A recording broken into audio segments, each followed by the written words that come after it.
Assalamualaikum warahmatullahi wabarakatuh. Materi kita pada hari ini adalah mengetahui hakikat studi sosial serta pemahaman dan analisanya. Studi sosial hakikatnya itu adalah pengetahuan kemasyarakatan dan pengetahuan sosial. Nah, dua hal ini saling berkaitan satu sama lain. Mari kita lihat bagaimana kedua hal ini saling berhubungan satu sama lain. Jadi awal mulanya pada tahun 1913 terdapat komisi yang bertugas untuk merumuskan dan membina kurikulum sekolah untuk mata pelajaran sejarah dan geografi di Amerika Serikat. Nah, disinilah studi sosial itu dibentuk setelah pada tahun 1913 tersebut. Nah, setelah pada tahun 1913 yakni 1921, National Council for the Social Studies dibentuk dengan tugas mengembangkan pendidikan studi sosial. Pada tahun 1955 terjadi pergeseran fokus pendidikan yang awal mulanya pada studi sosial, sejarah dan geografi berubah kepada pendidikan kurikulum matematika dan IPA. Namun, pada tahun 1967, pendidikan IPS atau studi sosial bangkit kembali, yaitu adanya pengembangan dan eksperimen kurikulum studi sosial. Setelah kurikulum studi sosial terbentuk, maka lahirlah beberapa para ahli di bidang studi sosial tersebut, yaitu ada Gerald Limek dan juga Sanusi. Gerald Limek pada tahun 1977 memiliki pendapat bahwa studi sosial lebih bersifat praktis, yaitu memberikan kemampuan kepada anak didik dalam mengelola dan memanfaatkan kekuatan-kekuatan fisik dan sosial dalam menciptakan kehidupan yang serasi, serta untuk mempersiapkan anak didik untuk mampu memecahkan masalah sosial.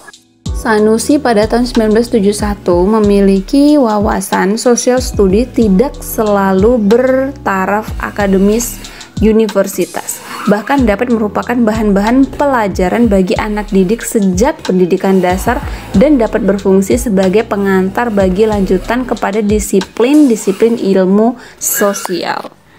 Jadi, kata Gerald Limek itu studi sosial adalah bersifat yang praktis yang dapat diajarkan oleh pendidikan formal, sedangkan Sanusi berpendapat studi sosial itu tidak selalu didapatkan dari yang namanya pendidikan normal, tetapi juga dalam proses dalam kehidupan sosial. Begitu perbedaan antara Gerald Limek dan juga Sanusi, tetapi untuk secara garis besarnya itu adalah sama.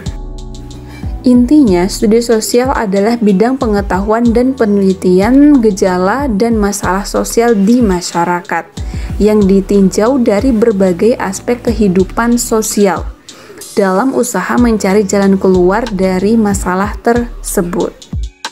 Itulah proses kenapa hakikat studi sosial dan ilmu pengetahuan sosial itu adalah sama. Hal ini dapat dilihat berdasarkan output dari pembelajaran studi sosial dan juga ilmu pengetahuan sosial. Apa outputnya? Yaitu menciptakan tenaga ahli di bidang ilmu sosial seperti Sanusi dan juga Gerald Limek. Tujuan dari pembelajaran ilmu sosial dan studi sosial yang pertama yaitu membentuk warga negara yang berkemampuan sosial dan yakin akan kehidupannya sendiri di tengah-tengah kekuatan fisik.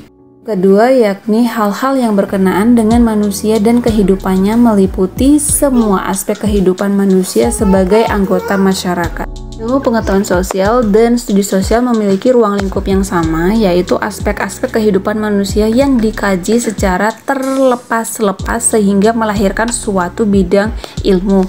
Bidang ilmunya apa? Sama aja, sosiologi, ekonomi, politik, budaya, sejarah, geografi, seperti itu. Pembelajaran ilmu pengetahuan sosial dan studi sosial memiliki objek yang sama, yaitu aspek kehidupan manusia yang dikaji berdasarkan satu kesatuan gejala sosial atau masalah sosial. Karena hakikat ilmu pengetahuan sosial dan studi sosial ini adalah sama, maka aspek kehidupan manusia sebagai anggota masyarakat memiliki kecenderungan yang sama pula. Apa itu? Yang pertama adalah aspek antar hubungan manusia dalam kelompok, aspek kejiwaan, aspek kebutuhan materi, aspek norma, peraturan, dan hukum, aspek pemerintahan dan kenegaraan, aspek kebudayaan, dan aspek komunikasi. Dengan demikian, hakikat studi sosial itu adalah menetapkan masalah sosial yang ada di masyarakat. Yang kedua adalah mencari logika hubungan berdasarkan rangka referensi terhadap masalah sosial tersebut. Penjelasan tentang hakikat studi sosial dan ilmu pengetahuan sosial itu sebenarnya adalah sama. Nah, berdasarkan hal ini saya memiliki tugas yang dapat Anda kerjakan di hari ini. Tugasnya yaitu dari aspek kehidupan manusia yang saya berikan contoh pada slide lalu. Silahkan Anda berikan 5 contoh lain dari aspek kehidupan manusia sebagai anggota masyarakat. Ingat, contoh lain. Oke, sekian pertemuan kita pada hari ini. Sampai jumpa di pertemuan berikutnya. Assalamualaikum warahmatullahi wabarakatuh.